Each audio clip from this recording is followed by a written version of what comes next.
So I dropped out as soon as I was able to drop out. I think it was like 16 you're legally be able to drop out, I think, or 16, 17, I don't know. So I dropped out of high school, went and got my GED. So I told my mom I would go ahead and at least get my GED, and which I did. So I got my GED, got that diploma, and then I started working. After I got my GED, I started working. One of my first jobs was working at Winn-Dixie as a bag boy. Worked at Winn-Dixie for, at the time, like $6.15 an hour. I was a minor at the time, so I think they were only able to work me like 15, 20 hours a week. But even though I wasn't making much money and I wasn't working many hours, I was really a really, really still motivated kid to make money.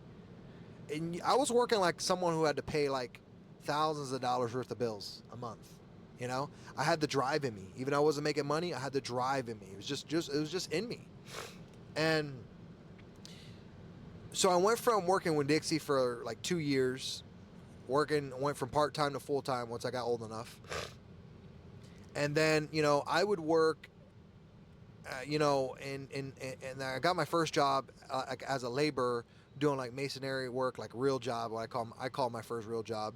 Then I worked at like a wood pallet distribution center, and then I worked at a hay and feed store. Then I worked at horse shows, and so I started doing all these other jobs that were 40, 50 hour a week jobs.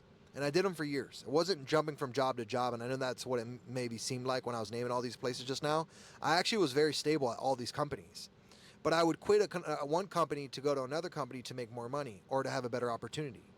And so eventually you start realizing that you're in like this rat race. It's like, okay, I go from one company to get another company to get $1.50 promotion and maybe get 10 more hours, right?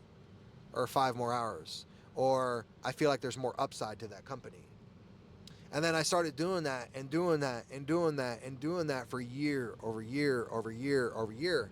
And I lived in Ocala, Florida for about 10 years of my life. And when I lived in Ocala, Florida, we all know Ocala, Florida. For you guys who know, it's the horse capital of Florida, right? And so I worked for these huge horse shows that would come to Ocala, which was Hits horse shows. And then I went from Ocala, Florida, and then I went from Hitch horse shows to, I'll never forget. At the time I had, um, I had rented several apartments, successfully completed several different leases. And I remember I was at a point where my lease was up. And this was like year 9 in Ocala. And I was like, you know what? I remember I was gonna go down to the office and sign a new lease, right? And I said to myself, I said, you know what? I can go down there and sign a new lease, but I've completed like, my job is done here in Ocala. I've maxed out my potential. I've worked at all these different jobs. I have no more opportunity here. And I was like, you know what? I'm not gonna sign another lease. I'm going to go ahead and move to Orlando. Why did I pick Orlando? Orlando was actually the next biggest city next to us, was Orlando. So I was like, I'm going to take a leap of faith. I'm going to go to Orlando. So instead of me renewing my lease, which at the time, I don't even remember what I don't remember. I think I was paying like, for a 1-bedroom, 1-bath apartment, I was paying like, I don't know, like $900 a month. Super cheap, right? And I was like, you know what? I'm going to take a leap of faith. I had $16,000 saved up, which again, that was a lot of money at the time to me, a lot of money at the time for anybody. I was a young kid in my early 20s with $16,000 in my pocket, and I thought the world was mine. And I went ahead and said, you know what? I'm not going to re-sign this lease. I'm going to move to Orlando. I was a single individual, had no family, had no big obligations. And I told myself, I was like, dude, I can take big risk right now. Right? So I said, you know what? I'm going to go ahead and move to Orlando, which I did. But before I moved to Orlando, I actually had a cousin of mine that lived in the Orlando area, and they owned a vinyl wrap company for like cars and buses and anything that you put 3M vinyl on. And I started working for them for like $12 an hour. And I would never forget. I was working like 60, 70-hour weeks for $12 an hour, and I wouldn't break even $1,000 a week just after taxes and all that, right? So I would get these paychecks. I was spending all my life working 60, 70-hour weeks, very uncertain hours. There wasn't no schedule, and making $12 an hour, and I was very miserable, right?